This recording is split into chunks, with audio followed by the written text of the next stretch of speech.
سب سے پہلے تو میں یہ جانوں گا کہ ظاہری بات ہے کہ 3 قربانیاں اپنے خاندان کے بڑوں کی، پھر یہ اتنی جیلیں، اتنی قربانیاں، سب کچھ اس کے لیے آپ نے اس پارٹی کو چھوڑ کر مسلم لیگ نون میں جانے کا فیصلہ کیوں کیا؟ صافی صاحب بہت شکریہ کہ آپ نے مجھے میری سائیڈ آف دا سٹوری سنانے کا ایک موقع دیا ہے اپنے پلیٹ فارم سے۔ جس پارٹی کو میں نے خیر آباد کہا ہے، اس پارٹی اس کے جو لیڈرشپ ہیں، اس کا جو نظریہ ہے، اس کے جو ورکرز ہیں، وہ میرے لیے آج بھی بہت قابل قدر ہیں۔ انہوں نے میرے ساتھ بڑا رسپیکٹ کا ٹائم گزارا ہے، اور میں بھی نہیں چاہتی کہ میں ان کی کسی بھی طریقے سے میڈیا میں پرسنلی یا پرائیویٹلی ان کی کوئی میں عزت میں ایسی بات کروں کہ ان کی وقار میں، عزت میں کمی آئے۔ میرا سیاسی سفر 7 سال پرانا ہے۔ بے شک مجھے میرے خاوند کی شہادت کے بعد عوامی نیشنل پارٹی نے ٹکٹ دیا، اور جب میں نے وہ الیکشن لڑا تو بالکل ایک بڑے مایوس کن ماحول میں ہم نے وہ الیکشن کنٹیسٹ کیا تھا۔ ہارون کی شہادت ہو گئی تھی، میرے سسر کی شہادت ہو گئی تھی۔ پاکستان تحریک انصاف 2018 کے الیکشن میں پشاور شہر سے 100% رزلٹ لے کے نکلی تھی۔ ہماری سیٹ پہ الیکشن نہیں ہوا، ایک اور سیٹ پہ الیکشن نہیں ہوا جس پہ بھی ANP کے ایک رکن صلاح الدین مومند منتخب ہوئے تھے، اور ہمارے جو بڑے تھے خوشدل خان، وہ ریکاؤنٹنگ میں پھر بعد میں اسمبلی پہنچے۔ جس وقت مجھے یہ ٹکٹ ملا تو نیشنل اسمبلی کی، پروونشل اسمبلی کی ساری سیٹیں پاکستان تحریک انصاف جیت چکی تھی۔ میں کہوں گی کہ یہ میری قسمت میں تھا یا میرے نصیب میں تھا کہ یہ حادثاتی طور سے مجھے سیاست میں لانچ کر دیا گیا، اور جو میری ٹریننگ ہوئی ہے وہ ضرور بلور ہاؤس میں ہوئی ہے، اس پارٹی میں ہوئی ہے، لیکن مجھے لگ رہا تھا کہ میرے جو کچھ پرسنل ویو پوائنٹس ہیں، میری اپنی ایک سیاسی سوچ ہے، ایک اپنی سیاسی فگر ہے، بشیر بلور اور ہارون بلور سے ہٹ کے میری اپنی بھی ایک ذات ہے۔ میں ایک خاتون ہوں سب سے پہلے، تو کچھ باتیں، ماحول ایسی تھی کہ جب میں ان پہ کوئی اپنا کامنٹ دینا چاہتی تھی، رائے دینا چاہتی تھی، تو وہ اس میں بڑا متنازع بن جاتا تھا، اور مجھے فیل ہوتا تھا کہ میری جو رائے ہے وہ ان کی رائے کے ساتھ نہیں ملتی۔ اس کا مطلب یہ نہیں ہے کہ میری بہتر ہے یا ان کی خراب ہے، یہ ڈیموکریسی ہے، اور ڈیموکریسی کا یہ حسن ہے کہ ہم جس پلیٹ فارم سے چاہیں، جس طرز عمل سے چاہیں، جس چیز پہ سٹینڈ لے کے سیاست کرنا چاہیں، ہم کر سکتے ہیں۔ جب تک ہماری فیملی کے سربراہ غلام احمد بلور عملی سیاست میں تھے تو آف کورس ان سے قدم ہٹانا میں نہیں سوچ سکتی تھی، نہ میں سوچنا چاہتی تھی۔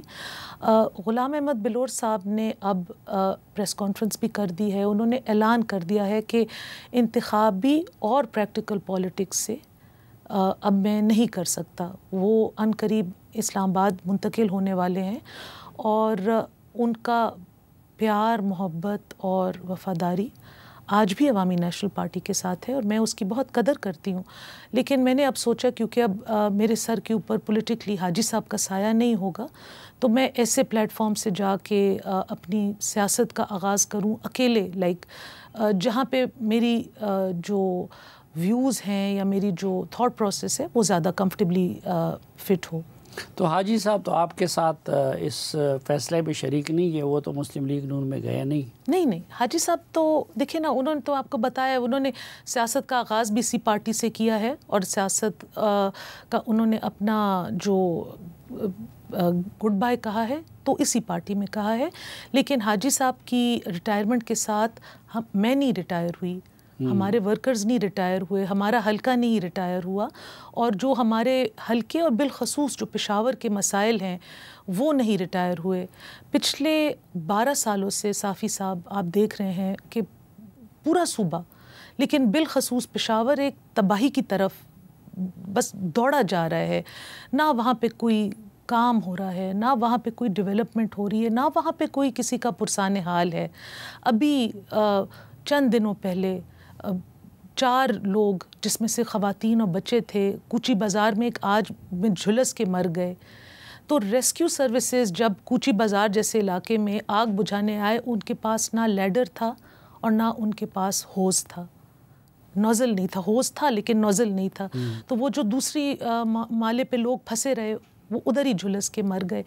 یہ ایک بیسک چیز ہے، ایک بیسک ہیومن رائٹ ہے. ہمیں یہ بتایا جاتا ہے کہ ریسکیو 11 کے آفیسز پشاور میں اس طریقے سے ڈیولپ کیے گئے ہیں کہ ہر 7 سے 9 منٹ میں ان کا ریچنگ ٹائم ہے. تو پہلے تو وہ گھنٹے بعد آئے، پھر ان کے ساتھ وہ نہیں آئے. اس طرح کہ میں آپ کو ڈیلی بیسس پہ جو ہمارا آبائی حلقہ ہے وہاں پہ 14 سے 16 گھنٹے کی لوڈ شیڈنگ ہو رہی ہے. لوگ بل بھی بھر رہے ہیں، اور جو کچھ لوگ نہیں بھرتے ہوں گے، کنڈے لگاتے ہوں گے، ان کی زد میں جو بل پیئنگ عوام ہے 12 گھنٹے 14 گھنٹے 16 گھنٹے، جس میں پشاور کے سارے بڑے بازار ہیں وہاں پہ لوڈ شیڈنگ ہو رہی ہے. عوام فیڈ اپ ہے، تنگ ہے. وہ چاہتے ہیں یہاں پہ آتے ہیں، اسلام آباد آتے ہیں، پنجاب کو دیکھتے ہیں، یہاں پہ ترقی دیکھتے ہیں، تو ان کو لگتا ہے کہ ہم کسی اور دنیا میں رہتے ہیں. تو مجھے یہ فیل ہوا کہ پاکستان کی جو فیڈریشن ہے اور خیبر پختونخوا میں جو لوگ سیاست کر رہے ہیں ان کے بیچ میں ایک بہت بڑا برج ہے، بہت بڑا خلا ہے. میں چاہتی ہوں کہ اس خلا کو میں برج کروں. پختونخوا کی اور بالخصوص پشاور کے لوگوں کی جو آواز ہے میں ایک ایسے فورم پہ اٹھاؤں اور ایک ایسے پلیٹ فارم سے اٹھاؤں جہاں پہ ان مسئلوں کا میں پھر کچھ حل بھی لا سکوں. ان لوگوں کے لیے صرف آواز اٹھا کے پھر میں اپنے گھر میں نہ بیٹھ جاؤں، ان کے مسئلے کو اجاگر کروں، ہائی لائٹ کروں، اور پھر اس مسئلے کا کوئی حل بھی لے کر آؤں.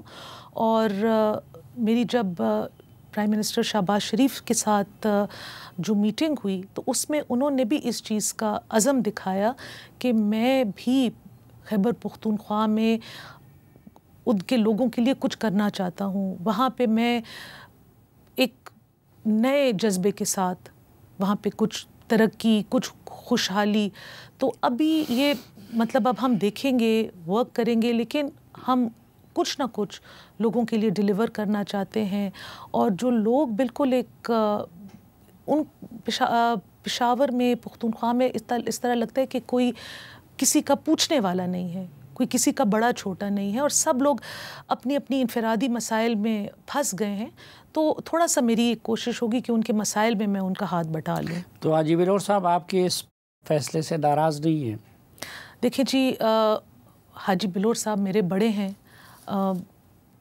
ان کی سیاسی سوچ کی میں رسپیکٹ کرتی ہوں، اور جو میرا فیصلہ ہے آئی ایم شور وہ بھی اس کی رسپیکٹ کرتے ہیں. ان کے بہاف پہ میں کامنٹ نہیں کرنا چاہتی، لیکن اتنا میں ضرور کہوں گی کہ میں نے جو سٹیپ اٹھایا ہے تو ان سے چھپ کے نہیں اٹھایا، ان کو ان کے ساتھ ڈسکس کر کے ان کو بتا کے اٹھایا ہے. اور یہ ہے کہ وہ اپنی جگہ پہ قائم ہے. یہ بات میں بار بار آپ کو کلیریفائی کر رہی ہوں، وہ اپنی جگہ پہ قائم ہے، لیکن میں نے ان کو یا کسی کو دھوکہ نہیں دیا. جو چیز کی ہے سامنے سے کی ہے، چھپ کے کسی کے ساتھ کوئی کام نہیں کیا.